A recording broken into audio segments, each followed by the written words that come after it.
এক সাপ নাকি একবার এক পীর সাহেবের কাছে মুরিদ হয়েছিল।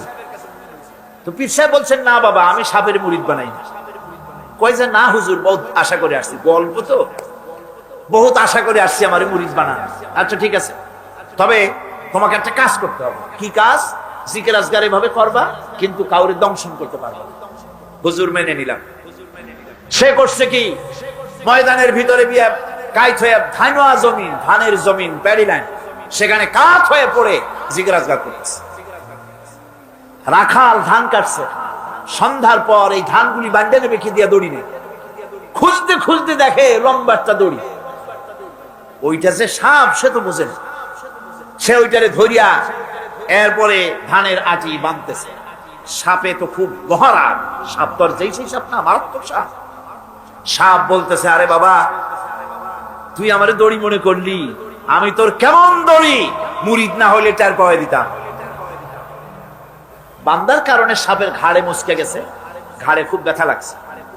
বাড়ি নিয়ে যখন দড়িটারে ফালাই দিছে, মাথা কোন রকম কাজ করিয়া বহু কষ্ট করে পীর সাহেবের বাড়ি গিয়ে হাজির। বলছে, হুজুর কি যে জিকির শিখাইলেন, আমার তো ঘাড় মুচকে গেছে। আশ্চর্য কথা, জিকির আজগারে মানুষের মানে কি কারো ঘাড় তো মস্কাবার কথা না, তোমার ঘাড় মস্কাইল কেন? পুরা ঘটনা সে শুনাইল। আচ্ছা, তা তুমি কিছু করলা না? কয়, হুজুর আপনি তো নিষেধ করেছেন দংশন করতে।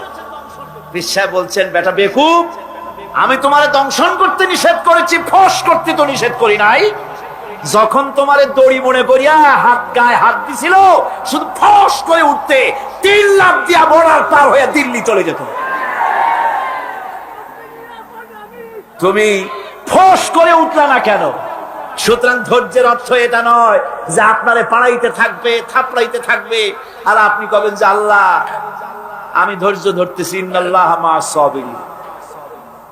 এটার নাম ধৈর্য না। ধৈর্য হচ্ছে ওভারকাম করতে হবে, পরিস্থিতির মোকাবেলা করতে হবে অত্যন্ত সহিষ্ণুতার সাথে, বুদ্ধিমত্তার সাথে, দৃঢ়তার সাথে, অবিচলতার সাথে। এটার নাম হচ্ছে সবর।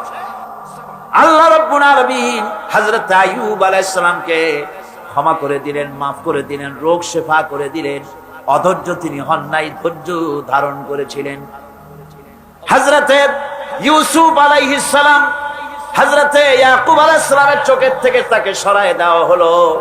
এত বড় বিরাট বিপদ, সেই বিপদেও তিনি ধৈর্য ধারণ করেছেন। ধৈর্য ধারণ করার কারণে আল্লাহ রাব্বুল আলামিন এমন নিয়ামত তারে দান করলেন। আল্লাহ পাক হযরত ইউসুফ আলাইহিস সালামকে বাঁচায় রাখলেন। শুধু বাঁচান নাই, প্রেসিডেন্ট বানায় দিলেন।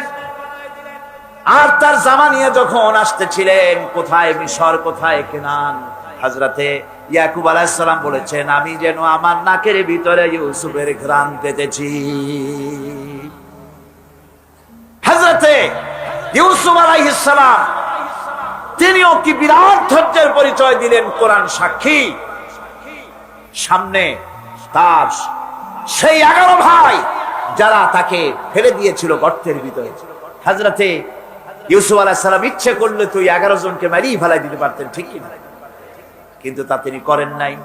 11 ভাইকে তিনি চিনেছেন, সাহায্য করেছেন। আর ওই 11 ভাই সম্পর্কে হযরত ইউসুফ আলাইহিস সালাম বললেন, লা তাসরিবা আলাইকুমুল ইয়াউম, তোমাদের বিরুদ্ধে আমার আজকে কোনো বিদ্বেষ নাই, আমি তোমাদেরকে মাফ করে দিলাম। সুবহানাল্লাহ, সুবহানাল্লাহ। রাসূল করিম সাল্লাল্লাহু আলাইহি ওয়াসাল্লাম এই ধৈর্যের পরিচয় দিয়েছেন। কত মার তাকে দিয়েছে তায়েফের ময়দান। যারা তায়েফে গেছেন তারা দেখেছেন, সরু রাস্তা, দুই দিকে পাহাড়, এই দুই দিক থেকে যুবকেরা পাথর নিক্ষেপ করছে, আর তিনি পড়ে যাচ্ছেন। আবার কাফেরেরা জবরদস্তি করে হাঁটাচ্ছে, আবার পাথর মারতেছে, আবার বেহুশ হচ্ছেন। 3 বার বেহুশ হয়ে পড়েছিল।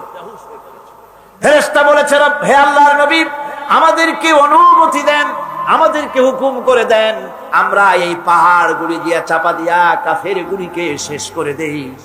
নবীজি তখন বলেছেন, আমি যদি তোমাদেরকে হুকুম করি আর আমার হুকুম মতো যদি সমস্ত কাফেরদেরকে পাহাড় চাপা দিয়া সব যদি মেরে ফেলে দাও, তাহলে একটা কাফের যদি না বাঁচে কার কানে পৌঁছাবো? লা ইলাহা ইল্লাল্লাহু মুহাম্মাদুর রাসূলুল্লাহ। নবীজি গায়ের রক্ত মুছে দুইখানা হাত আল্লাহর দরবারে তুললেন আর দোয়া করলেন, আয় আল্লাহ রব্বুল আলামিন, এই কাফির বেঈমানের আমারে চেনে নাই, বোঝে নাই, আমি যে তোমার নবী ওরা তা বুঝতে পারে নাই, না জেনে না বুঝে আমার উপরে যে অত্যাচার করলো, আয় আল্লাহ তুমি যেন রাগ করে এই কাফিরদের পরে তুমি যেন গজব নাজিল করো না। ধৈর্যের চূড়ান্ত নমুনা দেখিয়েছেন বিশ্বনবী মুহাম্মদ রাসূলুল্লাহ সাল্লাল্লাহু আলাইহি ওয়াসাল্লাম। উহুদের বুখারী শরীফের কিতাবুল মাগাজির মধ্যে আছে, উহুদে চতুর্দিক থেকে রাসূল করিম সাল্লাল্লাহু আলাইহি ওয়াসাল্লামকে ঘেরাও করা হয়েছে। হুজুরকে পাহারা দিতে দাঁড়িয়েছেন সাহাবায়ে কেরাম, বুক দিয়ে রাসূলের দিকে ফেরা, পিঠ পিছনে ফেরানো আছে। কাফেরেরা তীর নিক্ষেপ করছে, এই তীরগুলি এসে হুজুরের সাহাবীদের পিঠের মধ্যে ঢুকছে। হাদিস শরীফের ভিতরে এসেছে রাসূলকে হেফাজত করার জন্য যত তীর মারা হলো, সাহাবীরা তীরগুলি পিঠে ধারণ করলেন। একা হযরত তালহার পিঠে ৮০টা তীর প্রবেশ করেছিল। রাসূলুল্লাহর দান্দার মোবারক শহীদ হয়ে গেল, হুজুর পড়ে গেলেন। হযরতে ফাতেমা রাদিয়াল্লাহু তাআলা আনহা ছুটে এসে হুজুরের রক্ত বন্ধ করার জন্য চেষ্টা চালাতে লাগলেন, রক্ত বন্ধ হয় না। হযরতে আবু উবাইদা রাদিয়াল্লাহু তাআলা আনহু হুজুরের মস্তকের ভিতর থেকে লোহার কড়া দাঁত দিয়া কামড়াইয়া বহু কষ্ট করে উঠালেন। কপাল দিয়া রক্ত পড়ে, মুখ দিয়া রক্ত পড়ে, দুই হাত দিয়া রাসূল চেহারা বুঝে এনে হাতে দেখেন রক্ত। আল্লাহর নবী বলেন, এই জাতির কল্যাণ কি করে হবে যেই জাতি তার নবীর চেহারা রক্ত দিয়া লাল বানাইয়া দিল। মদিনায় সারা পড়ে গেল, নবী নাই, নবী শহীদ হয়ে গিয়েছেন। চতুর্দিক থেকে লোকেরা দৌড় আরম্ভ করলো, একজন মেয়ে লোক দৌড়ায়। সাহাবীরা জিজ্ঞাসা করেন, কোথায় যাও? মেয়ে লোকটি বলতেছেন, উহুদের দিকে যাই। বলে যাই কোনো লাভ নাই, উহুদে যে যেতেছো যে কোনো লাভ নাই, যেহেতু তোমার যে দুটি ছেলে এসেছিল ছেলে দুটি শহীদ হয়ে গিয়েছে। মেয়ে লোকটি বলছে, কে শহীদ হয়েছে শুনতে চাই না, আল্লাহর নবী কেমন আছেন সেটা জানাও। মেয়ে লোকটি বহু কষ্ট করে উহুদের ময়দানে আল্লাহর নবীর খেদমতে হাজির হয়ে নবীজিকে জীবিত অবস্থায় দেখে তিনি বলছিলেন, হে রাসূল, আমার দুইটা কলিজার টুকরা সন্তান দুনিয়া থেকে বিদায় হয়ে গেছে, আমার মনে কোনো কষ্ট লাগে নাই, হুজুর আপনি বেঁচে আছেন, এটাই উম্মতের বড় সান্ত্বনা।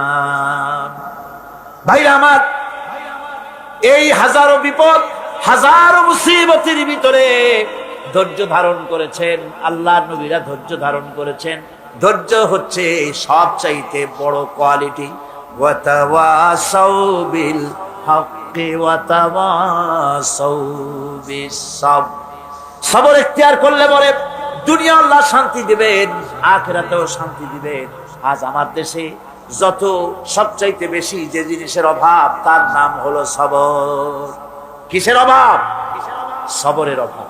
তোমরা কি মনে করেছো যে বেহেশতে চলে যাবে, অথচ এখনো দেখা হয় নাই যে তোমাদের মধ্যে কে সবর অবলম্বনকারী, জিহাদের ময়দানে কে জিহাদ করতে এবং সবর ইখতিয়ার করতে কে তোমাদের মধ্যে পারদর্শী, অথবা এই পরীক্ষায় কে কামিয়াব হবে, এটা এখনই দেখা হয় নাই। আর এমনি তোমরা জান্নাতে চলে যাবে?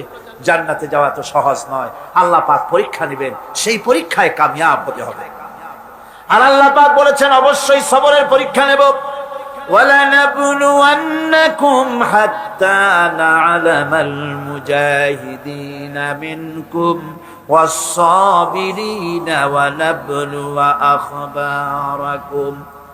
অবশ্যই আমি তোমাদেরকে পরীক্ষা করব, আর এই পরীক্ষার ভিতরে সত্যিকারের মুজাহিদ যারা, তারাই দৃঢ়, যারা নাকি দৃঢ়তা অবলম্বন করবে, সবর ইখতিয়ার করবে, আল্লাহ রব্বুল আলামিন পরীক্ষায় তাদেরকে কামিয়াব করবেন। এই সবর এক মহা সম্পদ, সবর ইখতিয়ার করতে হবে মুসলমানদেরকে। জান্নাতের ভিতরেও আল্লাহ পাক যারা সবর করবে তাদের জন্য বিরাট নিয়ামত আল্লাহ পাক জান্নাতে দান করবেন। জান্নাতে যাওয়ার জন্য সবর একটা মহাগুণ, এই গুণ মুসলমানদের ভিতরে থাকতে হবে। আমার বন্ধুগণ, কোরআনে কারীমের ছোট্ট সূরা সূরা ওয়াল আসরের ভিতর থেকে যে কথাগুলি বিগত 4 দিন আর আজকে বলা হলো, জীবন আমাদের ব্যর্থ, জীবন আমাদের ক্ষতিগ্রস্ত। এই জীবন যদি আমরা সবল করতে চাই তাহলে 4টি আমল করা লাগবে, ঈমান আর আমলে সালেহ। আর আমাদের করা লাগবে আমলে সালেহের সাথে হকের দাওয়াত আর সবর ইখতিয়ার করতে হবে। এই সবর যদি করতে পারি, জিহাদের ময়দানে লোক যদি কম হয়, বেশি সংখ্যকের উপরে আল্লাহ পাক আমাদেরকে জয়ী করে দিবেন। ইয়াকুম মিনকুম 20 সাবিরুনা ইয়াগলিবু মিআতাইন। তোমাদের মধ্যে যদি 20 জন লোক যদি তোমাদের মধ্যে সাবের হয়, ধৈর্যশীল হয়, তাহলে 200 লোকের উপরে আমি আল্লাহ রাব্বুল আলামিন তোমাদেরকে জয়যুক্ত করে দেব। জোরে কোন সুবহানাল্লাহ। 20 জন যদি হয় 200-র উপরে আমি তোমাদেরকে জয়যুক্ত করে দেব। সুসংবাদ হচ্ছে সেই সব ধৈর্যধারীদের জন্য, সবর ইখতিয়ারকারীদের জন্য, যারা বিপদ আসলে বলে, কি বলে? পড়েন আমার সাথে, ইন্না লিল্লাহি ওয়া ইন্না ইলাইহি রাজিউন। এইটা আমরা পড়ি কখন? কেউ মরে গেলে পড়ি, আর পড়ি না। সমস্ত বিপদ আসলেই ইন্না লিল্লাহি ওয়া ইন্না ইলাইহি রাজিউন। আমরা তো জানিও না, দোয়া সব মুখস্থ করে মানছে, অনেক মানুষ অনেক দোয়া মুখস্থ করছে, কিন্তু লাগাবে কোন জায়গায় তা জানে না। একজনে শুনছে তার শাশুড়ি মারা গেছে, কয় নাউজুবিল্লাহ। আবার আরেকজনে বলছে, শুনছো বলে কি? বলে তোমার ছেলে তো মেট্রিকে ফার্স্ট হয়েছে, কয় ইন্না লিল্লাহ। দোয়া মুখস্থ করছে, লাগাইবি কোথায়? যায়। ইসলাম আমাদের সব শিখাইছে। আশ্চর্য হবেন, বলবেন মাশাআল্লাহ, সুবহানাল্লাহ। খোঁজ খবরই শুনবেন, আলহামদুলিল্লাহ। খাইতে মজা লাগতেছে, বলবেন আলহামদুলিল্লাহ, সুবহানাল্লাহ। এসব তো কিছু বলে চলে না, বিসমিল্লাহ কয়। আল্লাহর নাম নিতেই চায় না। আল্লাহ পাকের যখন বিপদ আসে, মুসিবত আসে, রব্বুল আলামিন বলেন, বিপদ যখন আসে, মুসিবত যখন আসবে, বান্দা যারা মুমিন তারা পড়ে ইন্না লিল্লাহি ওয়া ইন্না ইলাইহি রাজিউন, এবং তাদেরকে শুভ সম্বোধন করা হবে। সেখানে তারা চিরকাল প্রবেশ করে থাকবে। আল্লাহর দয়া তো দারুণ বান্দার উপরে। বান্দা যদি একটু আমল করে, ভালো পথে চলে, গতকাল বলেছি, সওয়াব করবেন একটা, আল্লাহ নেকি দেবেন 10টা। নেকির কাজ করবেন, আল্লাহ দিবে কয়টা? 10টা। তিনি তো রহমান, তিনি রাহিম। এত দয়া তার। বান্দা যদি আল্লাহ রাব্বুল আলামিনের দিকে, কোন বান্দা যদি এক বিগত এগোয়, আল্লাহ পাক তার দিকে হেঁটে আসেন। বান্দা যদি হেঁটে যায়, আল্লাহর রহমত বান্দার দিকে দৌড়াইয়া যায়। আল্লাহ পাক বলছেন, আমার গজবের চাইতে আমার রহমত বেশি। সুবহানাল্লাহ। সেই জন্য আকীদাকে শুদ্ধ করে নিতে হবে। কেউ কিছুই দিতে পারবে না, দেওয়ার মালিক হলো আল্লাহ রাব্বুল আলামিন। মালিককে এমন দেওয়া দিবেন, পড় গিয়া জিস পর নজর बंदा को मौला कर दिया, पड़ गया जिस पर नजर बंदा को मौला कर दिया, आ गया जिस दाम में जोश कतरा को दरिया कर दिया। আল্লাহ রাব্বুল আলামিনের রহমতের নজর যদি কোনো গোলামের প্রতি পড়ে যায়, গোলামটা বাদশাহে পরিণত হয়ে যায়। আল্লাহর রহমতের নজর যদি এক ফোঁটা পানির উপরে পড়ে যায়, পানি ফোঁটা আটলান্টিক মহাসাগরে পরিণত হয়ে যায়। সে আল্লাহ রাব্বুল আলামিনের উপরে ঈমান এনে সৎ কাজ করে হকের দাওয়াত দিয়া সবর ইখতিয়ার করলে পরে আল্লাহ পাক তাদেরকে জান্নাত দান করবেন। জান্নাতের সুউচ্চ মাকাম আল্লাহ পাক দান করে দিবেন। এই 4 দিন ধরে যে কথাগুলি আমি আপনাদের সামনে বললাম, এই কথাগুলির ভিত্তিতে রাসূলুল্লাহ লোক তৈরি করেছিলেন। আবু বকর হলেন, ওমর হলেন, আলী হলেন, ওসমান হলেন, রিদওয়ানুল্লাহ তাআলা আলাইহিম আজমাইন। এই সব সাহাবায়ে কেরাম ঈমানের উপরে, ধৈর্যের উপরে, সবরের উপরে, আমলে সালের উপরে তৈরি হয়ে গেলেন। আর এই লোকগুলো নিয়ে রাসূলুল্লাহ ইসলাম প্রতিষ্ঠা করলেন। মদিনায় আজ আল্লাহর নবী প্রেসিডেন্ট হয়ে গেলেন। সুবহানাল্লাহ। রাসূলুল্লাহ আজকে প্রেসিডেন্ট। সমাজ বিনির্মাণে সূরা আসরের বিরাট অবদান। আল্লাহ বললেন জীবনের সমস্ত মানুষের জীবন বিফল, ব্যর্থ, ক্ষতিগ্রস্ত। 4টা কাজ করলে জীবন সফল হয়ে যাবে। কয়টা কাজ? মাত্র 4টা কাজ।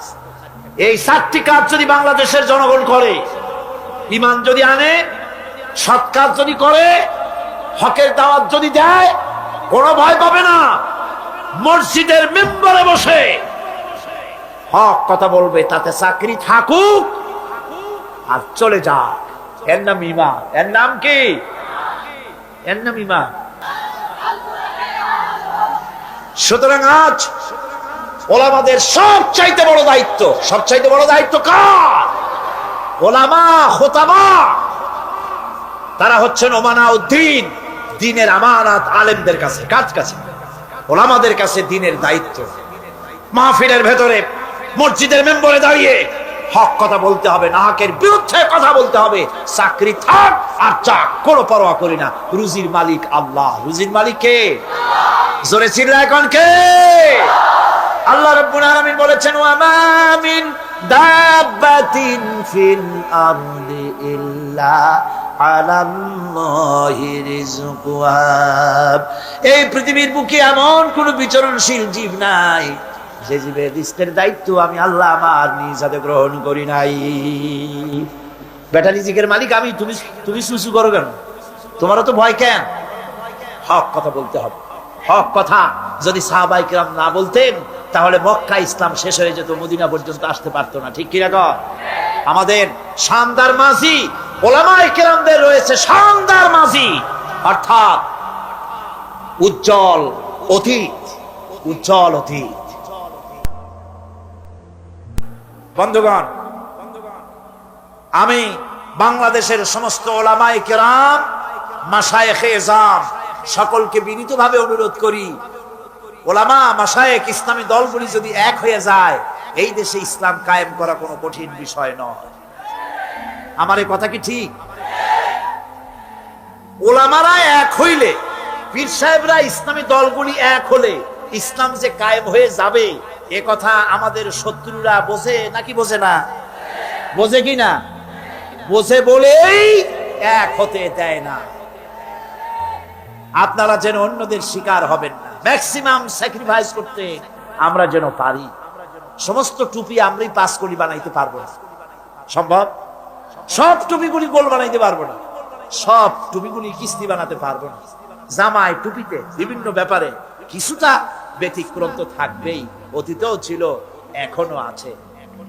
সুতরাং এইগুলিকে আল ইত্তেহাদ মাল ইখতিলাফ, ছোটখাটো মতভেদ ভুলে গিয়ে ঐক্যের প্ল্যাটফর্মে আসতে পারলে এদেশে ইসলাম কায়েম হওয়ার সম্ভাবনা 100-তে 100 ভাগ। শুনলেন না বিদেশি বক্তারা কি বক্তৃতা করলে? জীবনেও এত বড় কোরআনের মাহফিল চোখে দেখেনি। সুবহানাল্লাহ, সুবহানাল্লাহ। সেই বাংলাদেশে যদি কোরআনের শাসন কায়েম না হয়, তাহলে আমি একটা মারাত্মক বড় কথা বলবো। এই দেশে যদি ইসলাম কায়েম না হয়, সাধারণ জনগণ দায়ী হবে না। কিয়ামতে আমি আশঙ্কা করি আলেম ওলামা, পীর বুজুর্গ, ইসলামী দলগুলি দায়ী হয়ে যাওয়ার সম্ভাবনা বেশি। আল্লাহ যেন দয়া করে সব ওলামাদেরকে, পীর সাহেবদেরকে বুকে বুকে মেলার তৌফিক দান করে দেয়। আল্লাহ যেন আমাদের মধ্যে পারস্পরিক মহব্বতকে বৃদ্ধি করে দেন। আওলাদ রাসূল আমার থেকেও সুন্দর করে বলেছেন, আলিয়ায় পড়লে সবে দেখতে পারে না, তার ইলম সব কুছ খালিয়া। আর দেওবন্দীদেরকে এইভাবে উনি একটা বলেছেন, তো এইভাবে করে একদল আরেক দলকে দেখতে পারবো না, এক পীর আর এক পীরকে সহ্য করতে পারবো না। এটাই আমাদের পতনের কারণ। আল্লাহ যেন আমাদের সকলকে এক প্ল্যাটফর্মে বসার, একজন আর একজনকে চুমা খাওয়ার, বুকের সাথে লাগাবার তৌফিক আল্লাহ যেন দিয়ে দেয়। সকলে কোন আমিন। বন্ধুগণ, ওলামাদের ব্যাপারে আমি খুব আশাবাদী। আমি এখন অত্যন্ত আশাবাদী, বাংলাদেশে ইসলাম কায়েম হবে ইনশাআল্লাহ, ইনশাআল্লাহ।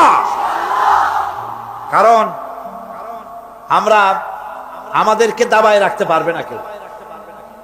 বিশ্বকবি, কবি সম্রাট আল্লামা ইকবাল রাহমাতুল্লাহ আলাইহি বলেছেন, बातिल से दबने वाले आसमां नहीं हम, बातिल से दबने वाले आसमां नहीं हम, सो बर कर चुका है तू इम्तिहान हमारा।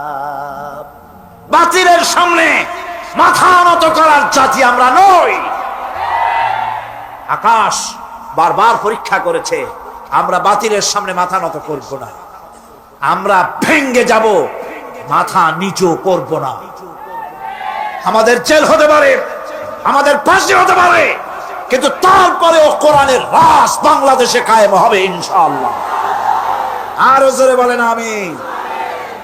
এরপরে আমি মা বোনদের ব্যাপারে বলতে চাই। মা বোনদের ব্যাপারে তো এখানে আজকে হাজার হাজার মা বোনেরা এসেছিলেন, তাদের ব্যাপারে আমরা কথা বলেছি, বহু প্রশ্নের জবাব দিয়েছি। মা বোনদের বলতে চাই, ইসলাম আপনাদেরকে ঠকায় নাই। বিশ্বাস করেন, আমার মা বোনেরা যদি জানতেন ইসলাম তাকে, এই কোরআন তাকে কি অধিকার দিয়েছে, আমার রসুল তাকে কি অধিকার দিয়েছে, এই কথা যদি আমার মা বোনেরা জানতেন, অবশ্যই তারা সব রকমের সংগঠন ছেড়ে দিয়ে এক প্ল্যাটফর্মে এসে সরকারের কাছে তারা দাবি জানাতেন, কিচ্ছু চাই না, কোরআন আমাদের যা দিয়েছে সেইটা আমাদের ফিরাইয়া দাও। মা বোনেরা সেই আন্দোলন করুন, আপনাদের ইজ্জত বাঁচবে, সম্ভ্রম বাঁচবে, সতীত্ব বাঁচবে, দেশ বাঁচবে, জাহান্নাম থেকে কিয়ামতে বেঁচে যাবেন যদি কোরআনের পক্ষে আপনারা কাজ করতে পারেন। আল্লাহ সেই তৌফিক আপনাদেরকে যেন দান করেন, আমরা বলি আমিন। জোরে মা বোনেরা, পর্দা আজকে দেশ থেকে উধাও হয়ে যাচ্ছে। পর্দার কনসেপ্ট যেটা আছে সেটা চলে যাচ্ছে, নারীরা বেপর্দা হচ্ছে, জেনা ব্যভিচার বাড়তেছে, ধর্ষণ বাড়তেছে, হারামি বাড়তেছে। মা বোনদের বলবো, ইসলাম যে ধরনের পর্দা করতে বলেছে সেই পর্দা আপনারা সেভাবে করুন। সে ব্যাপারে বহুত বই আছে, বইগুলি খরিদ করে পর্দার নিয়ম কানুন জেনে সেভাবে আপনারা চলেন। আপনার চাকরি বাকরি, অফিস, আদালত, তিজারত সবটাই করতে পারবেন পর্দার ভেতরে থেকে। আল্লাহ যেন সে তৌফিক আপনাদেরকে দেন। যুব সম্প্রদায়ের ব্যাপারে বলতে চাই, আজকের মাহফিলে যুবকদের সংখ্যা কম না বেশি? বেশি মানে কি? জনমের মতো বেশি। আলহামদুলিল্লাহ, আলহামদুলিল্লাহ। একটি জিনিস সম্পর্কে আমি আপনাদেরকে বলবো, সেটা হলো আমার দেশের সবচাইতে নারী নির্যাতনের বড় হাতিয়ার হলো যৌতুক। অবশ্য চট্টগ্রামে যৌতুক নাই, আছে এখানে? কি সর্বনাশ! মনে করছিলাম যে অন্তত চট্টগ্রামটা যৌতুকের হাত থেকে মুক্ত আছে বোধহয়, এখানে বেশি। যৌতুক প্রথা এটি হারাম। বিবাহে মহারানা দিতে হয়। মহারানা দেওয়া কি সুন্নত না নফল? মাশাআল্লাহ, আপনারা তো জানাই আছে মহারানা দেওয়া ফরজ। এই ফরজ দায়িত্ব আপনাকে আদায় করতে হবে। সেই ফরজ আদায় না করিয়া, মহারানা ফরজ সেটা আদায় না করে মেয়েওয়ালার কাছ থেকে হারাম যৌতুক আদায় করা হয়, বেবরকতি হবে না তো হবেটা কি? বিবাহের সময় শ্বশুর যদি কিছু দেয়, সুন্নত, দেওয়া সুন্নত, নেওয়া সুন্নত, কিন্তু জোর করে আদায় করে নেওয়া হারাম। আপনার ছেলে যখন বিবাহ দিবেন, কোরআনের মাহফিলে ওয়াদা করতে পারবেন যে অন্তত আমার ছেলে বিয়ে দেওয়ার সময় শুকরের মাংসের মতো হারাম যৌতুক আদায় করব না। পারবেন ওয়াদা করতে? তাহলে ছেলের বাপেরা, যে সব বাপেদের ছেলে আজও বিয়া হয় নাই, ওই সব ছেলেদের পিতারা হাত উঁচু করে দেখান। অনেক বাচ্চারা হাত তুলছে, আরে বাচ্চারা তো বাপ হও নাই, হাত উঁচু করুন আমি দেখি। আর আমি যতদূর না দেখবো আল্লাহ তো দেখতেছেন। কে দেখতেছেন? হাত নামান। আলহামদুলিল্লাহ, জোরে কোন আলহামদুলিল্লাহ। এবার এবার তরুণ, যুবক, কিশোর যারা বিয়ে করো নাই, হাত নামাও, হাত নামাও, হাত নামাও। আচ্ছা, বিবাহ করার সময় থামো না। বিবাহ করার সময় তোমার কাছে মূল্য কোনটার বেশি? টেলিভিশনের মূল্য বেশি না বউর দাম বেশি? শ্বশুরের দেওয়া খাট না হইলে শুইতে পারবা না। তুমি কি এমন ভিক্ষুকের পোলা নাকি? শ্বশুরের পালঙ্ক দিতে হবে? শ্বশুরের টেলিভিশন দিতে হবে, শ্বশুর সোনা দানা দিয়ে দেবে। তুমি কি ভিক্ষুকের বাচ্চা? তুমি পুরুষ, তোমার আত্মমর্যাদা, পার্সোনালিটি, শখসিয়ত, ব্যক্তিত্ব থাকতে হবে। মেয়ে লোকের বাপের কাছ থেকে তুমি অর্থ নিবে কেন? সে যদি কিছু দেয় আলহামদুলিল্লাহ, না দেয় আলহামদুলিল্লাহ। বউকে গালি দিতে পারবে না, বউকে, বউয়ের মাকে, তার বাবাকে কখনো খোঁটা দেওয়া যাবে না। বিনা যৌতুকে বিবাহ করবে যারা, সেই সব অবিবাহিত যুবকের আবার হাত উঁচু করে দেখো, হাত উঁচু করে রাখো, আমি দেখি। দাঁড়াবে না, বসো, খালি হাত, খালি হাত। এই মেয়ে বসো। এর দ্বারা বোঝা গেল কি জানেন? বোঝা গেল মাহফিলে যারা এসেছে তার 90% মতো যুবক, তারুণ্যের শক্তিতে উদ্বেল যুবকেরা মাহফিলে এসেছে। যে দেশের তরুণেরা, যুবকেরা কোরআন শুনতে আসে, সে দেশের কোরআনের আইন বন্ধ করার ক্ষমতা কারো নয়।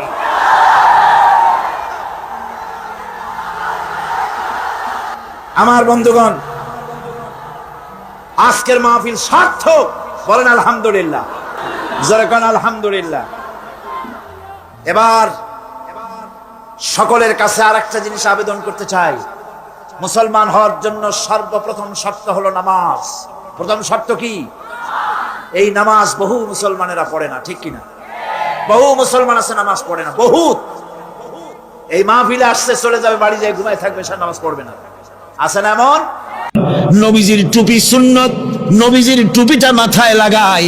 নবীজি বৃষ্টি পছন্দ করতেন, বৃষ্টি সুন্নতটা পছন্দ করি। নবীজি কদু খাইতেন, কদু খাওয়া সুন্নতটা পছন্দ করি। নবীজি চোখে সুরমা লাগাতেন, সুরমা লাগানোর সুন্নত পছন্দ করি। কিন্তু নবীজি রাষ্ট্র দখল করে প্রেসিডেন্ট হয়েছিলেন, আর আল্লাহর দ্বীন কায়েমের জন্য তায়েফে যে রক্ত দিয়েছিলেন সেটাও যে সুন্নত। আবার ওহদে যে দান মোবারক শহীদ হয়েছিল সেটাও যে সুন্নত। মা বাপের জায়গা জমি ঘর বাড়ি ছেড়ে দিয়ে হিজরত করেছিলেন। এই সুন্নত বড় কঠিন, এই কঠিন সুন্নতের কাছে মুসলমানের পাওয়া যায় না।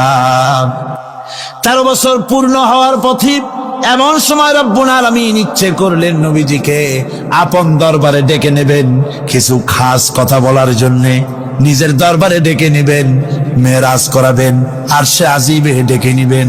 এই পৃথিবীর কোন পয়গম্বরের কিসমতে যা হয় নাই, আপনার আমার নবী মুহাম্মদ সাল্লাল্লাহু আলাইহি ওয়াসাল্লামকে আল্লাহ রাব্বুল আলামিন সেই মর্যাদা দিয়েছেন। জোরে কোন সুবহানাল্লাহ।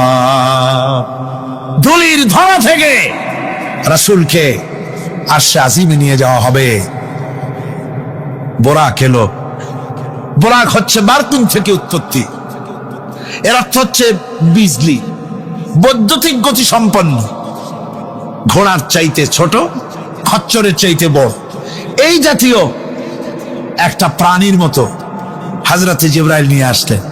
আমাদের দেশে কারো কারো বাড়িতে আয়নায় বাঁধানো থাকে এই ছবিটা। ঘোড়া আছে, 2টা ডানা আছে, মাথাটা মেয়ে লোকের মতো, চুলগুলো ঝুলে পড়ছে, নিচে লেখা আছে হাজা বুরাকুন নবী সাল্লাল্লাহু আলাইহি ওয়াসাল্লাম। আন্দাজে কোথায় পাইছে আল্লাহ জানে, মিথ্যে কথা, বাজে কথা। আল্লাহ এরকম একটা মেয়ে লোক মার্কা ঘোড়া পাঠাইছিল হুজুরকে নেওয়ার জন্য, এটা কথা হইল? রাসূলকে মক্কা থেকে, উম্মে বাবে উম্মে হানি থেকে হুজুরকে বের করে নিয়ে যাওয়া হলো বাইতুল মাকদাসে। সমস্ত পয়গম্বর দুনিয়া আল্লাহ যাদের পাঠিয়েছিলেন সমস্ত রূহ উপস্থিত ছিল সেখানে। রাসূল করিম সাল্লাল্লাহু আলাইহি সাল্লাম এখান থেকে মেরাজ করলেন। এতটুকু ছিল ইসরা। কোরআনে কারীম বলছে, আজকের কারি সাহেব যেখান থেকে তেলাওয়াত করেছিলেন, সুবহানাল্লাযী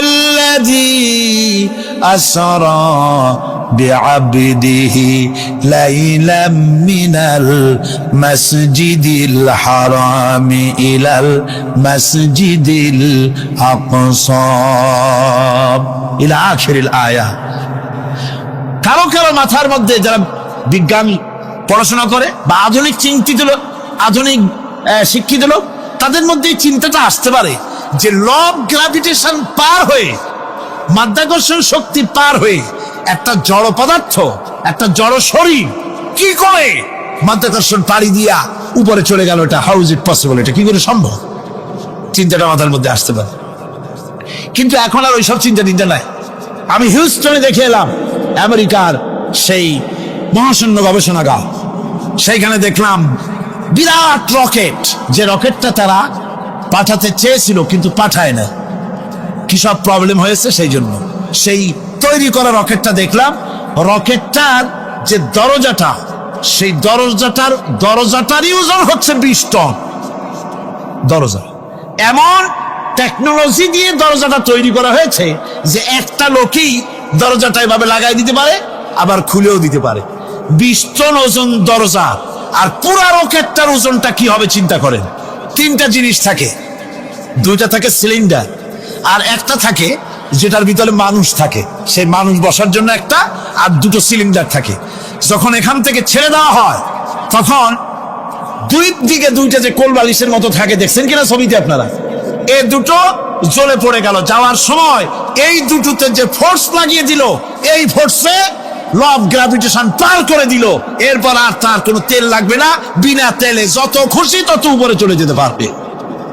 চিন্তা করলাম, মানুষের মাথায় যদি এই জ্ঞান আল্লাহ দেন, এত জটিল জিনিস এত পাওয়ারফুল করে ছেড়ে দেওয়া হয়েছে, ল অফ গ্র্যাভিটেশন পার হয়ে যাওয়ার পর মাধ্যাকর্ষণ শক্তি শুধু পৃথিবীর নাই, প্রত্যেকটা গ্রহ, প্রত্যেকটা উপগ্রহের আলাদা আলাদা মাধ্যাকর্ষণ আছে। যদি তা না থাকতো, একটার থেকে আর একটা বিচ্ছিন্ন হয়ে পৃথিবীতে লন্ডভন্ড হয়ে যেত। প্রত্যেকটার আলাদা আলাদা মাধ্যাকর্ষণ শক্তি আছে। তো সেই জিনিসটা এভাবে চলে যায়। আল্লাহ রাব্বুল আলামিন তার হাবিবকে নেবেন, আপনার অত চিন্তা কেন? যেটা গেল কেমনে, এটা কি করে সম্ভব? আপনার মাথায় ঢুকবে না, আপনার আমার মাথায় ঢুকবে না বলেই ঘটনার সূত্রপাত আল্লাহ কেমনে করছে সেদিকেই লক্ষ্য করেন। দুনিয়ার মানুষ, তুমি আমার কুদরত তোমার মাথায় ঢুকবে না, সেই জন্য ইসরার ঘটনা বলতে গিয়া রব্বুল আলামিন শুরুই করলেন সুবহানাল্লাযী আসরা বিআবদিহি। সুবহানাল্লাযী, সমস্ত দুর্বলতা অক্ষমতা থেকে মুক্ত সেই সত্তা যিনি তার বান্দাকে ইসরা করিয়েছেন, মেরাজ করিয়েছেন। কাল সুবহানাল্লাহি ওয়া বিহামদিহি। সমস্ত দুর্বলতা অক্ষমতা থেকে মুক্ত তিনি পার করে নিয়ে গিয়েছেন। তারপরে মুহূর্তের ভিতরে মহাশূন্য পাড়ি দিয়ে, সেই মহাশূন্য মানে কি? এইখান থেকে সূর্য কত দূরে জানেন না? 9,30,00,000 মাইল দূরে এখান থেকে সূর্য। সেই সূর্য, তারপরে রয়েছে গ্যালাক্সি, মিল্কি ওয়ে, গ্রহ নক্ষত্র, সে যে কত দূরে। যে সমস্ত তারকা, এমন বহুত তারকা আছে যে তারকা সৃষ্টির পর তার আলো পৃথিবীর মাটি আজ পর্যন্ত স্পর্শ করে নাই, অথচ আলোর গতি প্রতি সেকেন্ডে কত মাইল? 1,86,000 মাইল। এই 1,86,000 মাইলের সেকেন্ড, এর মিনিট, এর ঘন্টা, এর দিন, এর সপ্তাহ, এর মাস, এর বছর, এটাকে বলা হয় লাইট ইয়ার, আলোকবর্ষ। সেই তারকা তৈরি হওয়ার পর কত সহস্র সহস্র লাইট ইয়ার চলে গেল, আজ পর্যন্ত সেই তারকার আলো পৃথিবীর মাটি স্পর্শ করতে পারে নাই। তাহলে সেই সব আপনি জানেন, কয় না কি করো শোনাও। বেলাল বলেন, হুজুর খাস আমলের মধ্যে এতটুকু আছে যে আমি কখনো বিনা উজুতে থাকি না, যখন উজু চলে যায় উজু করি, আর উজুর ইহতিমামের জন্য 2 রাকাত নফল নামাজ পড়ি। হুজুর বলেন, বেলাল তুমি এই আমল ছাড়বা না, কারণ সিদরাতুল মুনতাহায় হযরত জিবরাইল আমারে যখন ছেড়ে চলে গেলেন, আমার একা একা বড় ভয় লাগতে লাগলো। তখন আমার মনে হচ্ছিল তুমি যেন আমার চতুর্দিকে হাঁটতেছো। আমার ভাইয়েরা, রফরফ নামক বিছানা চলে এলো। কুদরতি এই বিছানায় চড়ে নবীজি আল্লাহ রাব্বুল আলামিনের দরবারে আরশে আজিমে পৌঁছে গেলেন। জোরে বলেন সুবহানাল্লাহ, জোরে বলেন সুবহানাল্লাহ। যেখানে পৃথিবীর কোন মানুষের যাওয়া সম্ভব নয়, গোটা পৃথিবীর মানুষের মর্যাদা আল্লাহ পাক বাড়াই দিলেন, আরশে আজিমে হুজুরকে নিয়ে গেলেন। তারপরে তিনি কথাবার্তা হুজুরের সাথে কি বললেন, সেই কথাগুলি নিয়ে আমাদের দেশে কথা হলো এই যে হুজুরকে নিয়ে আল্লাহ 5 ওয়াক্ত নামাজ দিছিলেন তো 50 ওয়াক্ত। মুসা আলাইহিস সালামের সাথে দেখা না হইলে তো কাম সারছিল, আমাদের আর উপায় ছিল না। আরে ভাই, শুধু নামাজ দেওয়াই যদি উদ্দেশ্য হবে তাহলে রোজার মতো তো আল্লাহ দুনিয়ায় বসে দিতে পারতেন কিনা, হজের মতো জাকাতের মতো পারতেন কিনা। শুধু নামাজের জন্য নয়, আল্লাহ পাকের কায়নাত দেখাবার জন্য আল্লাহ পাক তাকে নিয়েছিলেন। বেহেশত দেখাইছেন, দোজখ দেখাইছেন, ভালো কাজ করলে কিরকম শান্তি হবে, খারাপ কাজ করলে কিরকম শাস্তি হবে চোখে দেখাই দিয়েছেন মুহাম্মদ রাসূলুল্লাহ সাল্লাল্লাহু আলাইহি ওয়াসাল্লামকে। মেরাজ থেকে ফিরে এলেন, ঘরে এসে দেখেন উজুর পানি, উজু করে যে গেছিলেন উজুর পানি তখনও গড়াচ্ছে। যে দরজা দিয়ে বেরিয়েছিলেন দরজাটা ধাক্কায় তখনও কাঁপতেছে। যে বিছানায় শোয়া ছিলেন সে বিছানায় মানুষ শুয়ে থাকলে যেমন উষ্ণ থাকে সেরকমের উষ্ণ ভাব তখনও আছে। কেমনে হলো মাথায় ঢুকবে না। সুবহানাল্লাহ কোন ঢুকবে, জোরে কোন সুবহানাল্লাহ। এটার ব্যাপারে কোন বিজ্ঞান দর্শন যুক্তির প্রয়োজন নাই। প্রয়োজন শুধু এতটুকু, আল্লাহ তার হাবিবরে নেবেন, কত দ্রুত নিবেন, কত দ্রুত পাঠাবেন এটা তিনিই ভালো জানেন, আমাদের কোনো জানার কথা না। ঠিক কিনা কর? আল্লাহর নবী বলেছেন আল্লাহর সৃষ্টি নৈপুণ্যতা সম্পর্কে যদি কোনো বান্দা 1 ঘন্টা চিন্তা করে, 1 ঘন্টা যদি গবেষণা করে, চিন্তা করে, রব্বুল আলামিন তার আমলনামায় 60 বছরের নফল ইবাদতের সওয়াব লিখে দেন। জোরে বলেন সুবহানাল্লাহ। আল্লাহ পাক এই সমস্ত কথা বলে এখন ওই ফর্মুলা বলতেছেন যে আসলে আমার বান্দা হওয়ার জন্য, খাঁটি বান্দা হওয়ার জন্য তার কয়েকটি বৈশিষ্ট্য থাকতে হবে। আল্লাহ পাক এখানে 8টি বৈশিষ্ট্য বর্ণনা করেছেন। আল্লাহর খাঁটি বান্দা হওয়ার জন্য বৈশিষ্ট্য কয়টা লাগবে? 8টি। বেহেশত কয়টা? বেহেশত কয়টি? আল্লাহ পাক বৈশিষ্ট্য বানিয়েছেন 8টি। এখানে 8টি বৈশিষ্ট্যের কথা বলা হয়েছে। মহান আল্লাহ রাব্বুল আলামিন বলেন, ওয়া ইবাদুর রাহমানিল্লাযীনা ইয়ামশুনা আলাল আরদি হাওনান ওয়া ইযা খাতাবাহুমুল জাহিলুন ক্বালু সালামা। রহমানের খাঁটি বান্দা তারা, রহমানের আসল বান্দা তারা যারা নাকি জমিনের উপর থেকে যখন হাঁটে খুব বিনয় বিনম্রতার সাথে তারা চলে। ওয়াইদা খাতাবাহুমুল জাহিলুন, আর যখন জাহিলরা তাদের সঙ্গে কথাবার্তা বলতে আসে তখন তারা তাদেরকে বলে তোমাদের প্রতি সালাম, এই বলে তারা চলে। অর্থাৎ এই 8টি বৈশিষ্ট্যের প্রথম বৈশিষ্ট্য ধরা হয়েছে চালচলনকে। ইমানদার খাঁটি বান্দা যারা তাদের চালচলন সম্পর্কেই প্রথম বৈশিষ্ট্য ধরা হয়েছে। তার মানে হচ্ছে নির্লজ্জ, স্বৈরাচার, মাস্তান, গুন্ডা, বদমাশ, অত্যাচারী, এদের চালচলন এক ধরন। আবার অন্যদিকে ব্যক্তিত্ব সম্পন্ন, মর্যাদাবান, এরপরে শিক্ষিত, ভদ্র, মার্জিত, তাদের চালচলন ভিন্ন ধরনের। এই 2 শ্রেণীর চালচলন কি একরকম হয় নাকি? একরকম হয় না। তার কারণ হচ্ছে ব্যক্তির চালচলনের মাঝেই তার অবস্থাটা বোঝা যায় যে আসলে লোকটি কেমন। আল্লাহ রাব্বুল আলামিন এই কথার দ্বারা এটা প্রমাণ করতে চান যে মুমিন বান্দা যারা হবে, আল্লাহর খাঁটি বান্দা যারা হবে, তাদের পরিচয় দেওয়া লাগবে না। তাদের চালচলন দেখে, তাদের হাঁটা দেখে, তাদের চলা দেখে, তাদের বলা দেখে, তাদের আচরণ দেখে লোকেরা বুঝতে পারবে যে ইনি হচ্ছেন আল্লাহর একজন খাঁটি বান্দা, একজন মুমিন ব্যক্তি, কথা বুঝতে পারবে। আর সে ব্যক্তি জমিনের উপরে চলবে খুবই বিনম্র ভাবে। কোরআনে কারিমে অন্য জায়গায় আল্লাহ রাব্বুল আলামিন বলেছেন, ওয়ালা তামশি ফিল আরদি মারহান ইন্নাকা লান তাখরিকাল আরদা ওয়া লান তাবলুগাল জিবালা তুলা। আমার জমিনের উপরে অহংকারের পদবরে হেঁটো না, আমার জমিনের উপরে অহংকার করে জমিনের উপরে হেঁটো না। তুমি জমিনের উপরে অহংকার করে হেঁটে পদাঘাত দিয়ে আমার এই জমিনকে ফাটায় দিতে পারবে না। আর তুমি লাভ দিয়ে আমার আকাশে, আমার পাহাড়ের উচ্চতাও তুমি ছাড়িয়ে যেতে পারবে না। অহংকার করে কেউ কি পায়ের আঘাত দিয়ে জমিনটাকে ফাটায় দিতে পারে? কি বলেন, পারবে? আর অহংকার করে লাভ দিয়ে পাহাড়ের উচ্চতাও কি কেউ ছাড়িয়ে দিতে পারবে? পারবে না। সুতরাং অহংকার, মুমিন ব্যক্তি যারা তারা অহংকার করতে পারে না। অহংকার মুমিনের স্বভাব নয়। অহংকার করতে পারে কেবলমাত্র আল্লাহ রাব্বুল আলামিন। অহংকার হচ্ছে আল্লাহ পাকের ইজাত। অহংকার কে করতে পারেন? আল্লাহ পাক করতে পারেন। মানুষের অহংকার শোভা পায় না। মানুষ, তোমার আবার অহংকার কিসের? 1 ফোঁটা নাপাক পানি দিয়ে যার জন্মের উৎস, এমন নাপাক পানি যা শরীর থেকে নির্গত হলে পরে গোসল করা ফরজ হয়ে যায়, এমন এক ফোঁটা নাপাক পানি যার জন্মের উৎস, তার অহংকার করবেন আল্লাহ রাব্বুল আলামিন। হাদিসে কুদসির ভিতরে এসেছে, আল্লাহ পাক বলেছেন, যে ব্যক্তি অহংকার করে সেজন্য আমার চাদর নিয়ে টানাটানি করে, জোরে করে নাউযুবিল্লাহি মিন যালিক। সুতরাং মুমিন বান্দা যিনি হবেন, আল্লাহর খাঁটি বান্দা, রহমানের খাঁটি বান্দা, সে ব্যক্তি কখনো জমিনের উপর অহংকারের সাথে চলাফেরা করবে না, বরং তার চাল চলন হবে অত্যন্ত বিনম্র। আর কি, আর হলো জাহিলদের সঙ্গে সে কোনো বিতর্কে লিপ্ত হবে না। জাহিলরা গালাগালি দেবে, গালাগালির জবাবে সে গালাগালি দেবে না। জাহিলরা অত্যাচার করবে, অত্যাচারের জবাবে সে অত্যাচার করবে না, বরং তাদেরকে দেখলে, তারা অত্যাচার করতে আসলে, তারা গালাগালি দিলে তাদের জবাবে ইদফা বিল্লাতি হিয়া আহসান, তাদের জবাবে তাদেরকে সালাম দিয়ে সেখান থেকে তারা কেটে পড়বে। সূরা কাসাসের এই আয়াত অন্য জায়গায় আল্লাহ রাব্বুল আলামিন একথা আবার এভাবে বলতেছেন, ওয়াইজা সামিউল লাগওয়া আ'রাদু আনহু ওয়া ক্বালু লানা আ'মালুনা ওয়া লাকুম আ'মালুকুম সালামুন আলাইকুম লা নাবতাগিল জাহিলিন।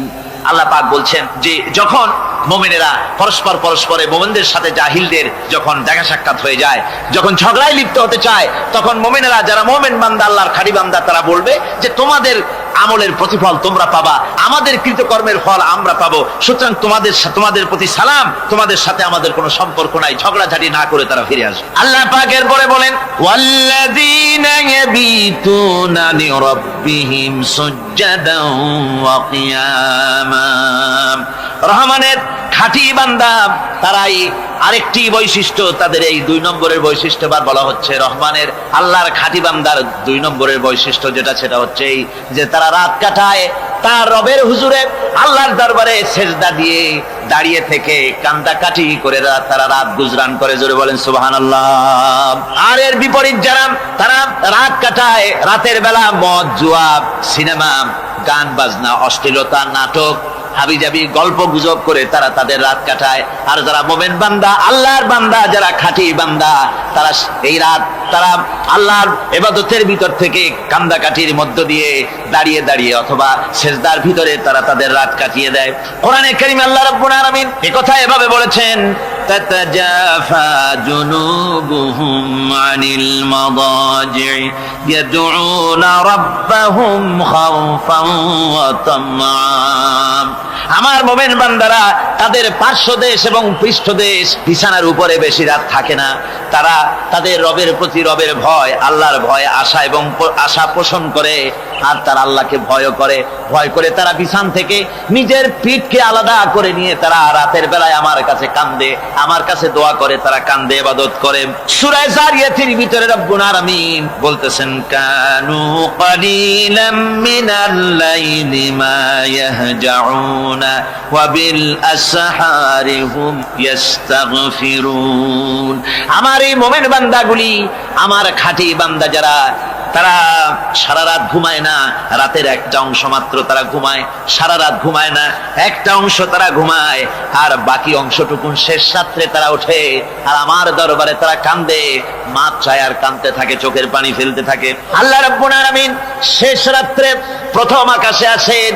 হাদিস শরীফে এসেছে, প্রথম আকাশে আল্লাহ রাব্বুল আলামিন এসে দুনিয়ার মানুষকে ডাকেন, কে আছো? গুনাহ করে জীবন বোঝাই করে ফেলেছো, নাফরমানি করেছো, গুনাহ করেছো, অথবা বিপদে পড়েছো, ঋণগ্রস্ত হয়ে পড়েছো, অসুবিধায় পড়েছো, মামলা মকদ্দমায় পড়েছো, আমার কাছে মাপ চাও, আমার কাছে সাহায্য চাও।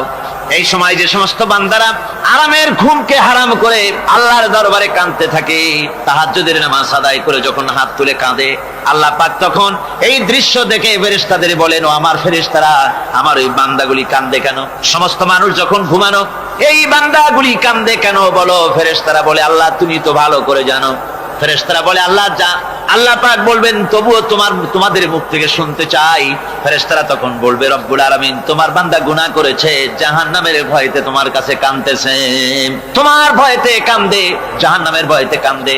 আল্লাহ জিজ্ঞেস করেন, ফেরেশতারা, ওরা যে আমার ভয়তে কাঁদে, ওরা কি আমারে দেখছে নাকি? ফেরেশতারা বলেন, না খোদা তোমারে দেখে নাই। আল্লাহ পাক বলেন, ওরা আমার যে জাহান্নামের ভয়তে কাঁদে, ওই জাহান্নাম তারা দেখেছে নাকি? ফেরেশতারা বলে, না আল্লাহ, তোমার জাহান্নাম ওরা দেখে নাই, তোমার বেশ তো কিছুই দেখে নাই। আল্লাহ পাক বলেন, ও আমার ফেরেশতারা, এই বান্দাগুলি আমার দুজুক দেখে নাই, আমাকে দেখে নাই, হাসর মিজান সিরাত কিছুই দেখে নাই। শুধু কোরআনের কথা শুনে, আমার নবীর কথা শুনে, আমার কোরআনের কথা শুনে বিশ্বাস করে আরামের ঘুমকে হারাম করে কিভাবে কাঁদতেছে তাকায় দেখ। আমার রহমতের দরিয়ায় জোশ মেরে গেছে, তোরা সাক্ষী থেকে যা, আমার ওই ক্রন্দনরত বান্দাগুলিকে আমি আল্লাহ মাফ করে দিলাম। আমার ভাইয়েরা, আল্লাহ পাক বলেন আম্মান হুয়া কানিতুন আনা আল-লাইলি সাজিদাও ওয়া কাইমা। আল্লাহ রাব্বুল আলামিন বলেন সিজদার ভিতরে আর দাঁড়ানোর ভিতরে আমার এই বান্দাগুলি আখিরাতে আমার সঙ্গে দেখা করা লাগবে এই ভয়তে, জাহান্নামের ভয়তে তারা কান্দে, এভাবে কাঁদতে থাকে।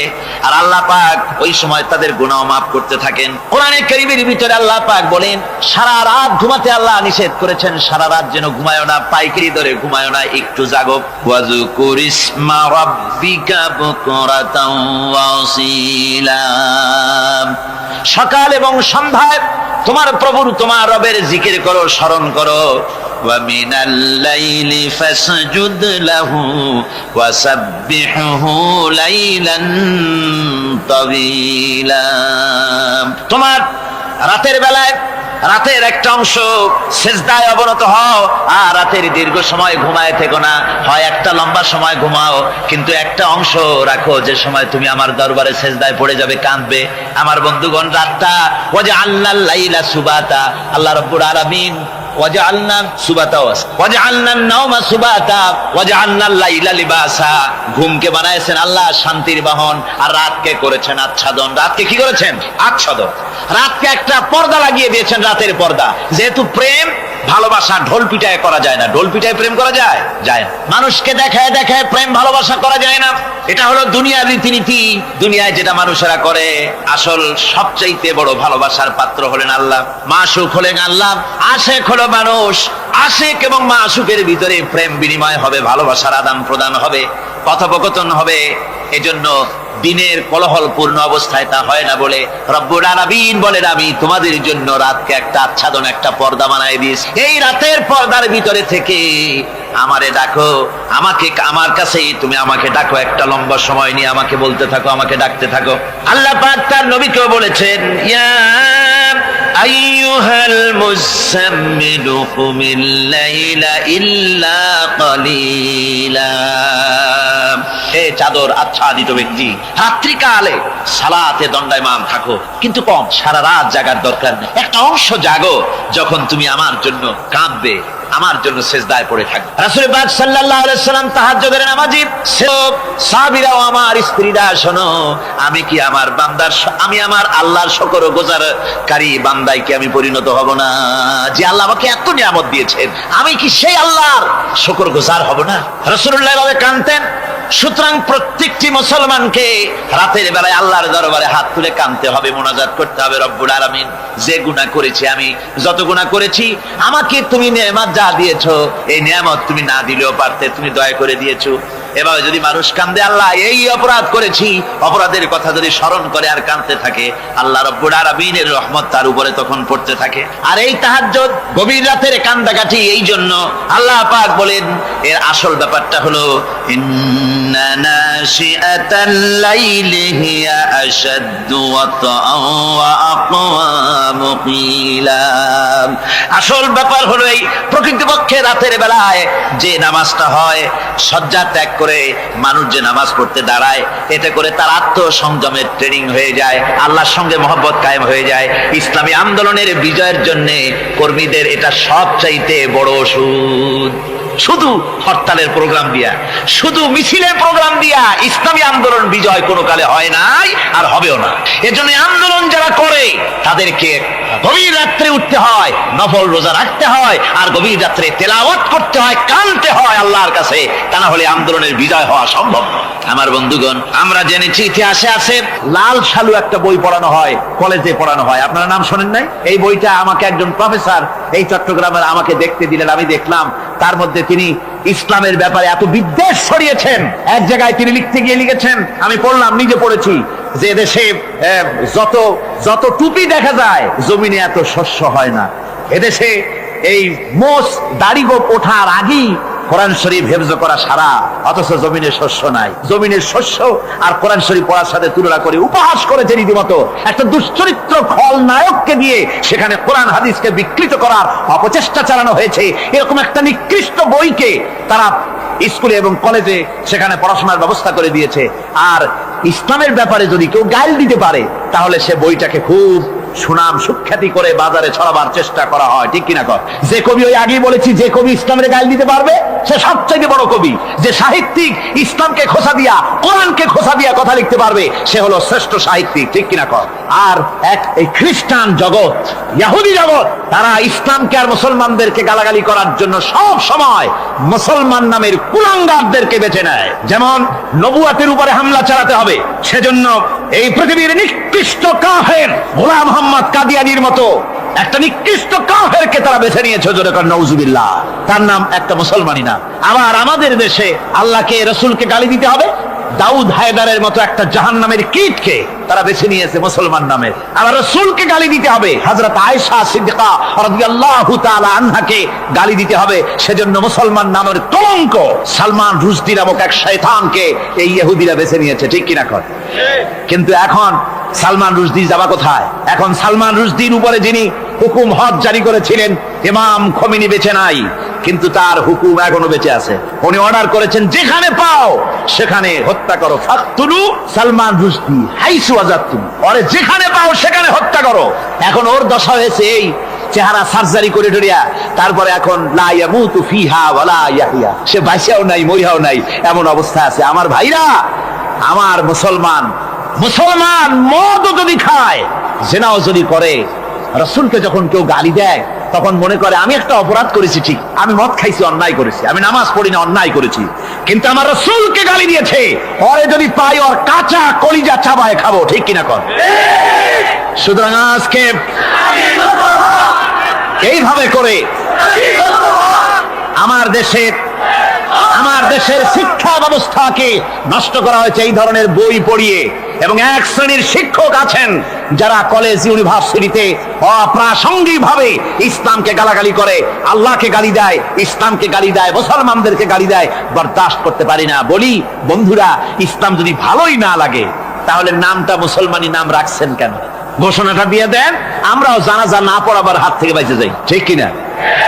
সুতরাং এরা ওই জায়গায় বসে আছে আমাদের সন্তানদের মস্তিষ্ককে বিকৃত করার জন্য। আল্লাহ রাব্বুল আলামিন বলেন এভাবে করে, ওয়াল্লাযীনা লা ইয়াদউনা মা'আল্লাহি ইলাহান আখারা ওয়া লা ইয়াকতুলুনান নাফসাল্লাতী হারামাল্লাহু ইল্লা বিল হক, তারা হত্যা থেকে বিরত থাকে, মানুষকে হত্যা করে না। ওয়া মান ওয়ালা ইয়াজনুন, আর তারা ব্যভিচার করে না, জিনা ব্যভিচার করে না। জিনা ব্যভিচার সম্পর্কে কোরআন শরীফ বলছে, ওয়ালা তাকরাবুজ জিনা ইন্নাহু কানা ফাহিশাতান ওয়া সাআ সাবিলা। জিনা করা তো দূরের কথা, আল্লাহ পাক বলছেন জিনার নিকটবর্তী হয় না। জিনার নিকটবর্তী মানুষ হয় কিভাবে? জিনার নিকটবর্তী হওয়ার জন্য কতগুলি উপকরণ এবং উপাদান আছে। তা হচ্ছে অশ্লীল নৃত্য গীত, তা হচ্ছে যৌন আবেদনমূলক পত্র পত্রিকা, তা হচ্ছে অশ্লীল ছায়াছবি, তা হচ্ছে নারী সৌন্দর্যের প্রদর্শনী। এই সব জিনিসগুলি মানুষকে জেনার দিকে আকৃষ্ট করে। এসব কি আমাদের সমাজে চালু আছে?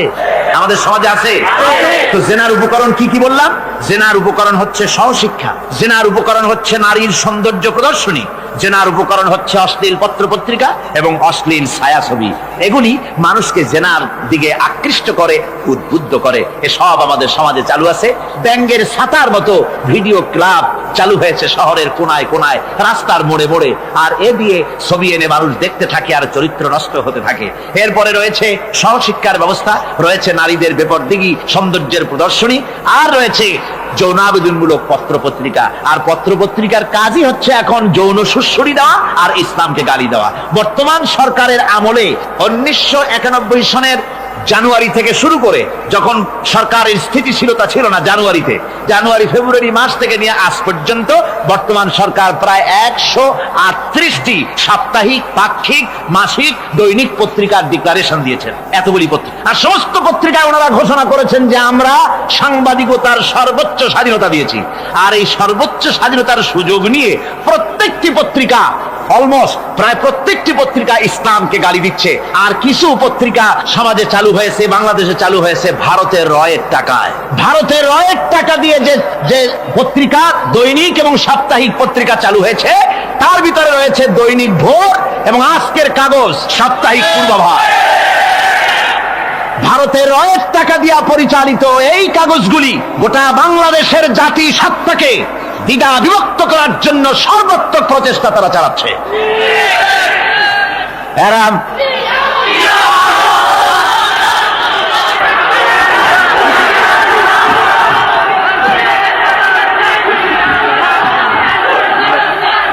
আমার বন্ধুগণ, এ ধরনের একটানা প্রয়োজন হলে সব নাম আমরা তুলে ধরবো। ভারতের টাকা দিয়ে, ভারতের রয়ের টাকা দিয়ে তারা এভাবে পত্রিকা তৈরি করে গোটা বাংলাদেশের স্বাধীনতা, সার্বভৌমত্ব এবং অস্তিত্বের উপরে আঘাত হানতেছে। শুধু তাই নয়, তারা ইসলামের উপর আঘাত হানছে। আলেম এবং পীরেদের বিরুদ্ধে বক্তব্য তারা পত্রিকার ভিতরে সমালোচনামূলক কথাবার্তা তারা লিখছে। এমন একটা সাপ্তাহিক পত্রিকা কম পাবেন যেখানে ইসলামকে, ইসলামী আন্দোলনকে কিছু না কিছু খোঁচা মারা না হচ্ছে। ঠিক কিনা কর যারা বলেন ঠিক কিনা? তো এইভাবে করে তারা ষড়যন্ত্র চালিয়ে আমি সেদিন ঢাকায় বলেছিলাম যে বর্তমান মহিলা সরকার চলছে বলে আমরা কথা বলছি না, কিন্তু আমাদের একটা ধৈর্য আছে। আমরা সরকারকে সময় দিচ্ছি এগুলিকে কন্ট্রোল করার জন্য। শাসনতান্ত্রিক অ্যাকশন নেওয়া উচিত গভর্নমেন্টের। শাসনতন্ত্রে কি আছে? শাসনতন্ত্রে, সংবিধানে, কনস্টিটিউশনে লেখা আছে যে নাগরিকদের কোন ধর্মীয় অনুভূতিতে আঘাত লাগতে পারে এমন কোন কথা, এমন কোন বক্তব্য কেউ লিখতেও পারবে না, বলতেও পারবে না। সেটা দণ্ডমূলক শাস্তি। এটা তো শাস্তি হবে তার এই ধরনের কথা লেখা আছে। এটা লেখা থাকা সত্ত্বেও যারা ইসলামের বিরুদ্ধে কথা বলে, পত্রিকার মাধ্যমে যারা এগুলি লেখে, এগুলির বিরুদ্ধে গভর্নমেন্টের হাত দিতে, অ্যাকশন নিতে অসুবিধা কোথায়? আমরা সময় দিচ্ছি সরকারকে, তারা এই জিনিসগুলি দেখুক এবং অ্যাকশন নিক। যদি তা না হয় তাহলে জনগণের তো ইসলামের, এদেশের মুসলমান বৃহত্তর জনসংখ্যা, জনগোষ্ঠী হচ্ছে মুসলমান। ইসলামের বিরুদ্ধে, তার আল্লাহর বিরুদ্ধে, রসুলের বিরুদ্ধে, মুসলমানদের সবচাইতে প্রিয় জিনিসগুলির বিরুদ্ধে কেউ যদি কথা বলে, মুসলমানেরা তা বেশি দিন বরদাস্ত করবে না।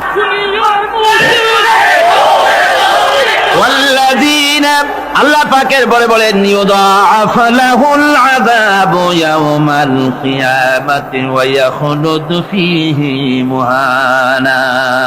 এই সব কাজ যারা করবে, আল্লাহকে বাদ দিয়ে যারা আল্লাহকে বাদ দিয়ে অন্যকে মাবুদ বলে ডাকবে আর হত্যা করবে, জিনা করবে, আল্লাহ বলেন তাদেরকে কিয়ামতের দিন পুনঃ পুনঃ আযাব দেওয়া হবে। আর তাদেরকে ওয়ায়াখলুদ ফীহি মুহানা, তারা বড় লাঞ্ছনার জীবন যাপন করবে, সেখানে লাঞ্ছনার সাথে তারা বসবাস করবে। ইল্লা মান তাবা ওয়া আমানা ওয়া আমিলা আমালান সালিহান ফাউলাইকা ইউবাদদিলুল্লাহু সাইয়্যাতিহিম হাসানাত ওয়া কানা আল্লাহু গফুরার রহিমা। ইল্লা মান তাবা, এই সমস্ত আযাব থেকে বাঁচবে কারা? বাঁচবে সেই সব লোক যারা তওবা করেছে এবং নেক আমল করেছে। ফাউলাইকা ইউবাদদিলুল্লাহু সাইয়্যাতিহিম হাসানাত, আল্লাহ রাব্বুল আলামিন তাদের অন্যায় ত্রুটিপূর্ণ কাজগুলিকে ভালো দিয়ে বদলে দিবেন। সুবহানাল্লাহ ওয়া বিহামদিহি। ওয়া কানা আল্লাহু গফুরুর রহিমা, আর আল্লাহ পাক হচ্ছেন বড় ক্ষমাশীল এবং দয়াবান। এই সুসংবাদ তাদের জন্য যাদের জীবন নানা প্রকারের অপরাধে কলঙ্কিত করেছে যারা, এবং নিজেদেরকে সংশোধন করতে এখন ইচ্ছুক। জীবনে বহু গুনাহ করেছে, হারামি, বদমাশি, জিনা, ব্যভিচার করেছি, এখন জীবনকে সংশোধন করতে চায়। এদের জন্য আল্লাহ রাব্বুল আলামিন এই সাধারণ ক্ষমা ঘোষণা করেছেন, জেনারেল এমনেস্টি ঘোষণা করেছেন।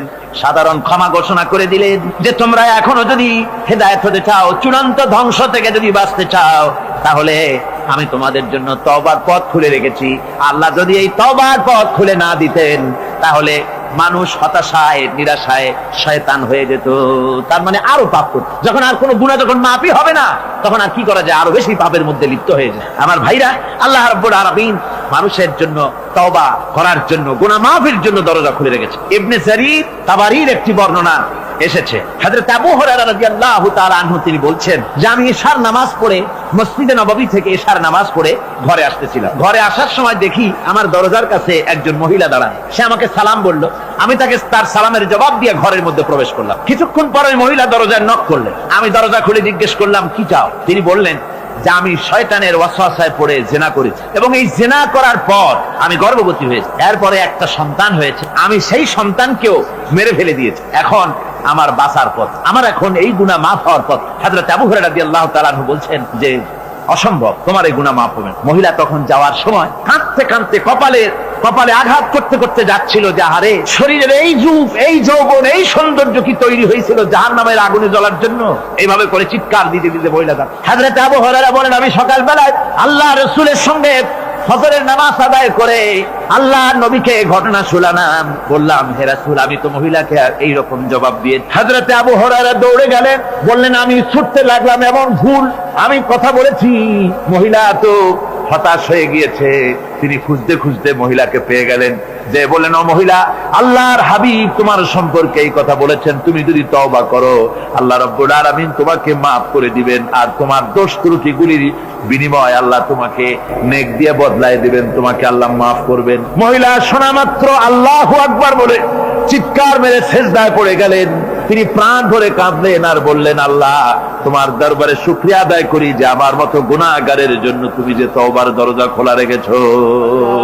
তিনি তার নিজের দাসীকে এবং তার বাচ্চাকে, কৃতদাসীকে আল্লাহর শকরার্থে মুক্ত করে দিলেন।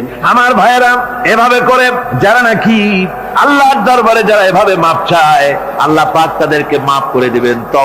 তওবা করার জন্য রব্বুল আলামিন পথ খুলে রেখে দিয়েছেন। আবার অন্য হাদিসে এসেছে হযরতে রাসূল পাক সাল্লাল্লাহু আলাইহি ওয়াসাল্লামের কাছে এক বৃদ্ধ এসে বলেছিলেন, হে আল্লাহর নবী আমি যত গুনাহ করেছি সমস্ত গুনাহ যদি দুনিয়ার মানুষেরকে ভাগ করে দেওয়া হয় তাহলে একযোগে সব মানুষকে তা ডুবাইয়া ছাড়বে, এত গুনাহ আমি করেছি, এমন কোন গুনাহ নাই যে আমি করি নাই। হে আল্লাহ রাসূল আমার এই গুনাহ মাফ হবে নাকি? আল্লাহর নবী বলেন, তুমি কি মুসলমান হয়েছো? লোকটি বলল, হুজুর আমি মুসলমান হয়ে গেছি। আশহাদু আল্লা ইলাহা ইল্লাল্লাহু ওয়াহদাহু লা শারীকা লাহু ওয়া আশহাদু আন্না মুহাম্মাদান আবদুহু ওয়া রাসূলুহু। পড়েন সবাই, আশহাদু আল্লা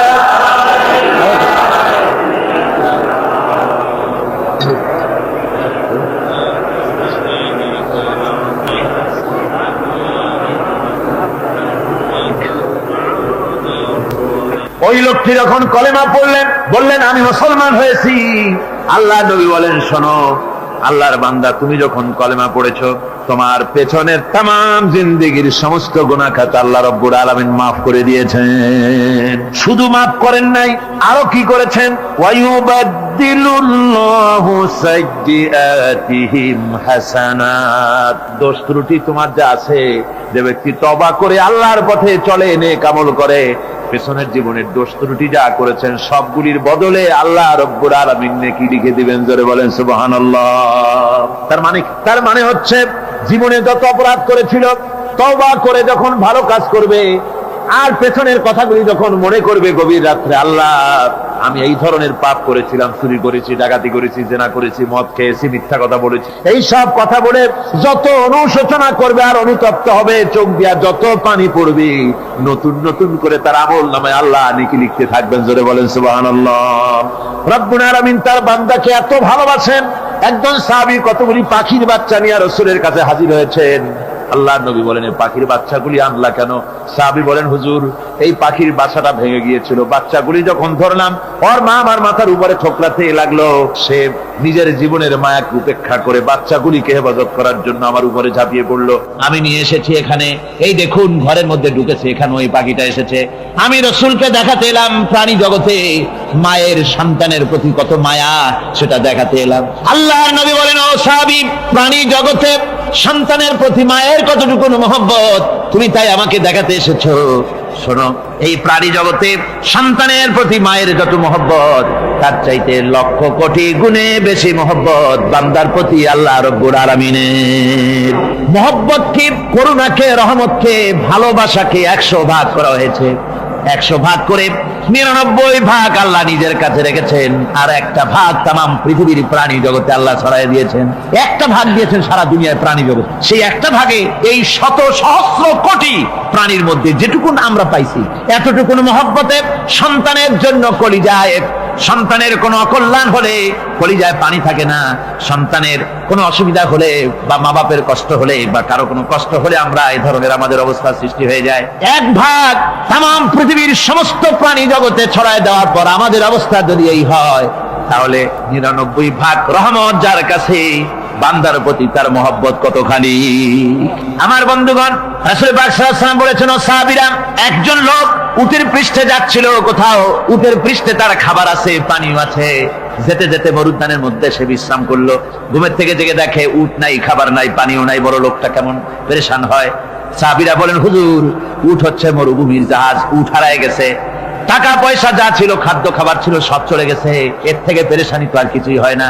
হুজুর বলেন, লোকটা খানিকক্ষণ চিন্তা ভাবনা করতে করতে কিছুক্ষণ পর দেখলো উট ফিরে এসেছে, সমস্ত টাকা তার ওই খাদ্য আর পানিও নিয়ে হাজির হয়ে গেছে। বলো কেমন খুশি হয়। হুজুর, হযরত সাহাবীরা বলেন, হুজুর, এর থেকে খুশি আর কি হতে পারে, লোকটার দিল তো ভরে যাবে।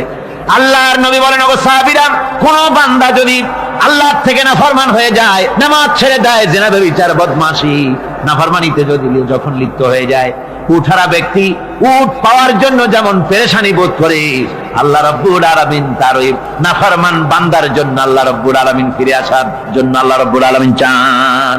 বান্দা যখন নাফরমান বান্দা নিজের গুনাহ বুঝতে পেরে যখন সেজদায় পড়ে গিয়া কান্দে, রব্বুল আলামিন আমার গুনাহ মাফ করে দাও, এইভাবে যখন কাঁদতে থাকে, রব্বুল আলামিন আল্লাহর হাবিব বলেন, উঠারা ব্যক্তি উঠ পেরে পড়ে, ওই ব্যক্তি যত খুশি হন। কোন নাফরমান বান্দা যখন সেজদায় পড়ে যায়, আল্লাহ রাব্বুল আলামিন এর চাইতে লক্ষ কোটি গুণে বেশি খুশি হয়ে যান।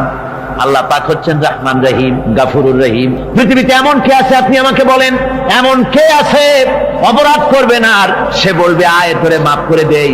বলেন, এরকম আছে নাকি? কেউ বলেন আছে? এমনকি বাপ মা ছেলে অন্যায় করেছে, বাপ মার দিল চায় ছেলেটা যদি মাপ চাইতো, বড্ড ভালো হতো, ওর সাথে প্রাণ ভরে কথা বলতাম, বুকের সাথে জড়িয়ে নিতাম, কিন্তু মুখ খুলে বলে না যে অপরাধ করেছিস, মাপ চাইয়া যা, এরকম বলে। মাও বলে না, বাপেও বলে না, কিন্তু একমাত্র মহান সত্য রব্বুল আলামিন বান্দা যখন গুনাহ করে, আল্লাহ ডাকে, বান্দারে গুনাহ করেছিস ফিরে আয়, আমি তোরে মাফ করে দেব। গুনাহ করেছিস ফিরে আয়, জিনা করেছিস ফিরে আয়, মদ খেয়েছিস ফিরে আয়, মানুষ হত্যা করেছিস ফিরে আয়, কুফরি করেছিস ফিরে আয়, আগুন পূজা করেছিস ফিরে আয়, মাটি পূজা করেছিস, সূর্য পূজা করেছিস, যা করেছিস না কেন ফিরে আয়, আমাকে ডাক দে, আমি তোর জিন্দেগির গুনাহ আমি আল্লাহ মাফ করে দেব। এই জন্য আল্লাহ রাব্বুল আলামিনকে যখন কোন বান্দা একবার ডাকে, দিল থেকে, কলিজা থেকে একটা ডাক যদি দেয়, আল্লাহ হাজার ডাকের তুলনায় একটা ডাক আল্লাহ কলিজা থেকে ডাক। এই ডাকটা কোথা থেকে? কলিজা থেকে। দিল সে जुबात निकलती है, असर रखती है, पर नहीं मगर ताकते परवास रखती है। অন্তর থেকে যে কথা বেরোয় তা প্রভাব বিস্তার করে। কলিজা থেকে যদি কেউ ডাক দেয় আল্লাহ, কলিজার একটা ডাক আলাদা না? বলেন আলাদা কিনা? কলিজা থেকে ডাক, বলেন না সবাই আল্লাহ। কলিজা থেকে একটা ডাক যদি কেউ ভাবে আল্লাহকে ডাক দেয় আল্লাহ, আল্লাহ রাব্বুল আলামিন বান্দা যখন একবার ডাক দেয়, আল্লাহ তখন 70 বার লাব্বাইক বলেন, 70 বার সাড়া দিয়া বলে, বান্দা কি চাও, আমি তোর কাছে হাজির, কি চাস বল, আমার আমি মাফ করে দেব। সুতরাং আল্লাহ রাব্বুল আলামিন বলছেন, আমার কাছে ক্ষমা চাও, মাফ চাও, আমার কাছে মাফ চাও, যত মাফ চাইবে আমি মাফ করে দেব। পৃথিবীতে এমন কেউ নাই যার কাছে বেশি চাইলে তিনি খুশি হবেন। আল্লাহ রাব্বুল আলামিন এমন এক সত্তা যার কাছে যত বেশি চাওয়া যাবে তিনি তত বেশি খুশি হবেন। হর হমেশা দেনে কো वो तैयार है, जो न मांगे उससे वो बेजार है। যত বেশি চাওয়া যায় আল্লাহর কাছে, আল্লাহ তত খুশি হন। আর যে ব্যক্তি চায় না আল্লাহর কাছে, আল্লাহ তার উপরে বেজার হয়ে যান। ওয়ামান তাবা ওয়া আমিলা সালিহান فإنه يتوب إلى الله متابا। আর যারা তওবা করে, নেক আমল করে, তার আল্লাহর দিকে ফিরে আসে, যেমনটি তার আশা উচিত তেমন ভাবে সে আল্লাহর কাছে ফিরে আসে, তার মানে হলো তওবা মাফ, তওবা কবুল করার জন্য, গুনাহ মাফ করার জন্য পৃথিবীতে কেউ নাই। আছে কেউ? গুনাহ কি কেউ মাফ করতে পারে? দুনিয়ায় কেউ পারে? আকাশে কেউ পারে? আল্লাহ ছাড়া কেউ গুনাহ মাফ করতে পারে? যদি মানুষ তওবা করে, রব্বুল আলামিন বলেন সে এমন ভাবে তওবা করে আল্লাহর কাছে ফিরে এসেছে যেখানেই তার আসা উচিত, এই জায়গা ছাড়া আর তার কোনো যাওয়ার জায়গা নাই, সুতরাং সে জায়গা মতো এসেছে, অনুতপ্ত এবং অনুশোচনা করেছে। আল্লাহ পাক এ ধরনের অনুতপ্তকারী, অনুশোচনাকারীকে রব্বুল আলামিন ক্ষমা করে দিয়ে থাকেন। ওয়াল্লাযীনা লা ইয়াশহাদুনা আয-যুর ওয়া ইযা মাররু বিল-লাগবি মাররু কিরামা। আর যারা মিথ্যার সাক্ষ্য হয় না, রহমানের বান্দা তারা যারা মিথ্যার সাক্ষ্য হয় না, এটা হচ্ছে ষষ্ঠ বৈশিষ্ট্য। আর তারা কোনো অনর্থক, কোনো নিরর্থক কোনো কাজ যদি দেখে, ঘটনা দেখে, সেখান থেকে তারা শরীফ মানুষের মতো, একেবারে নিতান্ত ভদ্র মানুষের মতো সেখান থেকে কেটে পড়ে। গান বাজনা হচ্ছে, নাটক হচ্ছে, অশ্লীলতা হচ্ছে, গালাগালি হচ্ছে, অনর্থক কোনো কাজ হচ্ছে, নিরর্থক কোনো অনুষ্ঠান কিছু একটা হচ্ছে, ওখান থেকে একটা ভদ্রলোকের মতো, যেমন কোনো দুর্গন্ধময় জায়গা থেকে মানুষ যখন যায়, নাকে রুমাল দিয়ে আস্তে করে সেখান থেকে পাশ কেটে চলে যায়, ঠিক কিনা? ঠিক ওইভাবে করে আল্লাহ পাক বলছেন আমার মুমিন বান্দারা এই ধরনের কোনো অনর্থক, নিরর্থক যে কাজের মধ্যে কোনো পরকাল নাই, আল্লাহ নাই, দুনিয়ার মানুষের স্বার্থ নাই, দেশের স্বার্থ নাই, রাষ্ট্রের স্বার্থ নাই, জনগণের স্বার্থ নাই, এই ধরনের সমস্ত গাল গপ্প, নাটক, উপহাস, এই ধরনের মজা, এই ধরনের অনুষ্ঠান যখন দেখে, আমার মুমিন বান্দারা সেখানে দাঁড়ায় না। ময়লার কাছ থেকে নাকে রুমাল দিয়ে মানুষ যেমন চলে যায়, এই লোকটিও তখন অত্যন্ত ভদ্রের মতো আস্তে করে পাশ কেটে বেরিয়ে যায়। ওয়াল্লাযীনা ইযা যুক্কিরু বিআয়াতি রাব্বিহিম লাম ইয়াখিরু আলাইহা সাম্মান ওয়া উমিয়ানা। আর আমার বান্দাদের 7 নম্বরের, রহমানের বান্দা, খাঁটি বান্দা যারা, তাদের 7 নম্বরের বৈশিষ্ট্য হচ্ছে এই যে ওই সমস্ত বান্দারা তাদের কাছে যখন আমার আয়াতকে শোনানো হয়, আমার কোরআন তেলাওয়াত করে আমার আয়াত করে যখন নসিহত শোনানো হয়, তখন তারা বোবার মতো, বধিরের মতো বসে থাকে না। তারা বুঝতে পেরেছেন? রহমানের খাঁটি বান্দা যারা, তাদের কাছে কোরআনের কথা ওয়াজ করে যখন শোনানো হয়, আল্লাহর কালাম যখন শোনানো হয়, আয়াত পড়ে পড়ে যখন নসিহত শোনানো হয়, লাম ইয়াখিরু আলাইহা সুম্মান ওয়া উমিয়ানা, তখন ওই ব্যক্তি অন্ধ এবং বধিরের মতো চুপ করে বসে থাকে না, বরং আমল করা শুরু করে দেয়। জোরে বলেন সুবহানাল্লাহ। যখন সে জানলো যে এগুলি হলো আল্লাহর বিরোধী কাজ, এগুলি আল্লাহর কাজ, আল্লাহ রাসূলের কাজ, তখন তা পালন করা শুরু করে দেয়। এই 5 দিন ধরে কোরআনের যে কথাগুলি হলো, এই কথাগুলি শোনার পর আপনারা কি বসে থাকবেন? বসে থাকবেন? যারা বসে থাকবে এইগুলি শোনার পরে, আল্লাহ তাদেরকে বলেছেন এরা হলো অন্ধ, এরা হলো বধির, এরা হলো বোবা। আমরা আল্লাহর এই যে কথা, আমরা কি অন্ধ আর বধির আর বোবা হবো নাকি? আমরা হবো না। আমরা অন্ধ নয়, বধির নয়, বোবা নই, বরং আল্লাহ যা বলেছেন, যা শুনলাম সামি'না ওয়া আতা'না, এই 5 দিন ধরে যা শুনলাম আল্লাহর কথা, কার কথা শুনলাম? আর সমস্ত কথা আমরা আমল করবো। জোরে কোন আমিন। আল্লাহ যেন কবুল করেন। জোরে কোন আমিন। আমল করা কি? বসে না থাকা কি? বসে না থাকা হচ্ছে যা শুনলাম, আল্লাহর যা ফরজ, যা হুকুম, তা মানবো। আল্লাহ যা নিষেধ করেছেন তার থেকে ফিরে থাকবো, এটাই হলো কাজ। এরপরে রব্বুল আলামিন বলেন والذين يقولون ربنا هب لنا من أزواجنا وذرياتنا قرة أعين واجعلنا للمتقين إماما। রহমানের বান্দা 8ম নম্বর এবং শেষ নাম্বার হচ্ছে এটা বৈশিষ্ট্য এই যে তারা রহমানের যারা খাঁটি বান্দা, আল্লাহর যারা খাঁটি বান্দা, তারা রব্বুল আলামিনের কাছে মুনাজাত করে, আমার রব, আয় আমার আল্লাহ, হাবলানা মিন আজওয়াজিনা ওয়া যুররিয়াতিনা, আমাদের এবং আমাদের স্ত্রীদের আর আমাদের সন্তানদেরকে তুমি দয়া করে আমাদের চক্ষুর শীতলতা বানায় দাও। জোরে বলেন আমিন।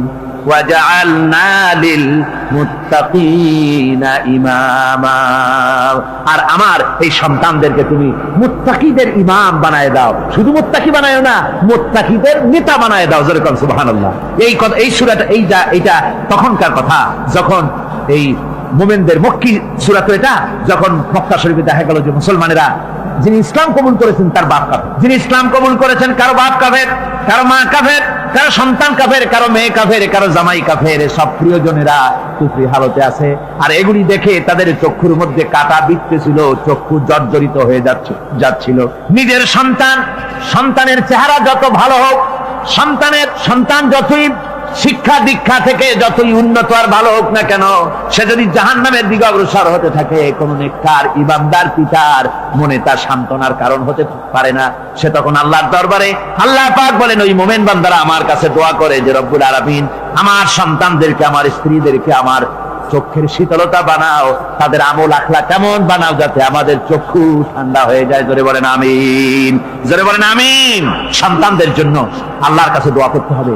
আপনারা দেখেন, চোখের সামনে দেখতে পাচ্ছেন সন্তান সিনেমায় যাচ্ছে, সন্তান নামাজ পড়ে না, সন্তান রোজা রাখে না, সন্তান মানুষের তৈরি করা মতাদর্শের পেছনে স্লোগান দিচ্ছে, দৌড়াচ্ছে, আর আপনি পিতা হয়ে তাকে ঠেকাচ্ছেন না। ওই ছেলে তো জাহান্নামে যাচ্ছে, আপনার দরদ হওয়া উচিত, ওই ছেলেকে ফিরানো দরকার আর আল্লাহর কাছে দোয়া করা দরকার। আমার বন্ধুগণ, দোয়া আল্লাহ নিজেই শিখাই দিচ্ছেন, দোয়া করো। পড়েন আমার সাথে, রব্বানা হাব লানা মিন আজওয়াজিনা ওয়া যুররিয়াতিনা কুররাতা আয়ুন ওয়াজআলনা লিল মুত্তাকিনা ইমামা। أولئك يجزون الغرفة بما صبروا ويلقون فيها تحية وسلاما। আল্লাহ পাক বলেন এই সব লোকদের জন্য তারা যে সবর করেছিল, সেই সবরের কারণে আমি তাদের উত্তম জাযা দান করব। আর তাদের জন্য ফেরেশতারা চতুর্দিক থেকে ফেরেশতারা তাদের জন্য সম্বোধন করবে, তাদেরকে সম্বর্ধনা দিবে, ফেরেশতারা তাদের সম্বর্ধনা দিবে। ওয়াল মালাইকাতু ইয়াদখুলুনা আলাইহিম মিন কুল্লি বাবিন সালামুন আলাইকুম বিমা সাবারতুম ফানি'মা উকবাদ-দার। চতুর্দিক থেকে ফেরেশতারা আসতে থাকবে আর তারা সালাম দিতে থাকবে, তাদেরকে সম্বর্ধনা দেবে বেহেশতীদেরকে, আর বলবে তোমাদের জন্য এই পরকালের এই ঘরটাই, জায়গাটা কতই না উত্তম করে আল্লাহ তৈরি করে রেখেছেন। বলেন সুবহানাল্লাহ। সালামুন আলাইকুম। আল্লাহ বলছেন উলাইকা ইউজসাউনাল গুরফাতা বিমা সাবারু। তোমরা যে সবর এখতিয়ার করেছিলে সেজন্য আজকে তোমাদের জন্য আমি এই বিরাট নিয়ামত তোমাদের জন্য রেখেছি। দ্বীনকে চালু করতে গেলে, ইসলামী আন্দোলন করতে গেলে বিপদ আসে, আর সেই বিপদে সবর এখতিয়ার করতে হয়। কত ভয় আসে, লোভ আসে, কত কিছু আসে। এগুলিকে উপেক্ষা করে যারা ইসলামী আন্দোলনের জন্য নফসের খায়েশকে, আরামকে হারাম করে দিয়ে আন্দোলনে যারা ঝাঁপিয়ে পড়তে পারে, তাদের জন্য আল্লাহ পাক এই সমস্ত নিয়ামত রেখে দিয়েছে। কুল মা ইয়াবাউ বিকুম রাব্বি লাউলা দুআউকুম ফাকাদ কাযযাবতুম ফাসাউফা ইয়াকুনু লিজামা। ও নবী, আপনি এদেরকে বলেন, আপনি এই লোকগুলিকে বলেন যে তোমাদের ব্যাপারে আল্লাহর কি প্রয়োজন পড়েছে যদি তোমরা আল্লাহকে নাই ডাকো, আল্লাহর কাছে যদি দোয়া না করো, যদি হাত না পাতো, আল্লাহ কি যদি না ডাকো, তাহলে তোমাদের দিয়ে আল্লাহর দরকার। ফাকাদ কাযযাবতুম, তোমরা তো অস্বীকার করে চলছো। ফাসাউফা ইয়াকুনু লিজামা, খুব তাড়াতাড়ি করে তোমরা বুঝতে পারবে, এমন অবস্থা, এমন আযাব আসবে যে তখন তোমাদের প্রাণ বাঁচানোই দায় হয়ে পড়বে।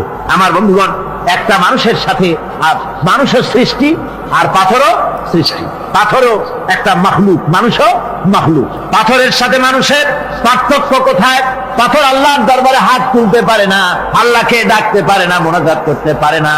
মানুষ ডাকতে পারে, হাত তুলতে পারে, তার হাত দেওয়া আছে। মানুষ হয়ে যদি আল্লাহর দরবারে হাত তুলতে না পারলেন, চোখের পানি যদি না ফেলতে পারলেন, আল্লাহ পাক বলছেন, ও নবী বলে দেন, আপনি বলুন তোমাদের দিয়ে কি প্রয়োজন আল্লাহর?